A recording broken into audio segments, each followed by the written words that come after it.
Part ওয়ানে তো বলেইছিলাম যে বাড়ি একদম সেজে গুজে উঠেছে। যাই হোক, এর পরের দিন সকালবেলা আমি চলে গিয়েছিলাম হাওড়া ফুলের মার্কেটে। আর ওখানে নামতেই না ভীষণ বৃষ্টি আসে, তাই জন্য আমি কোনো ভিডিও নিতে পারিনি, জাস্ট একটুখানি নিয়েছি। তারপর ভিজে অবস্থাতে যা হোক করে বাড়ি এসে এখন আমার শরীর ভীষণই অসুস্থ।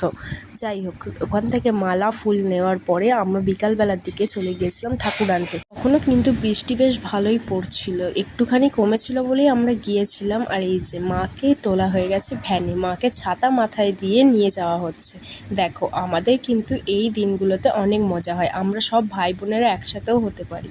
এইখানে মা মাসিরা সন্ধেবেলা কীর্তন করছিল একটু।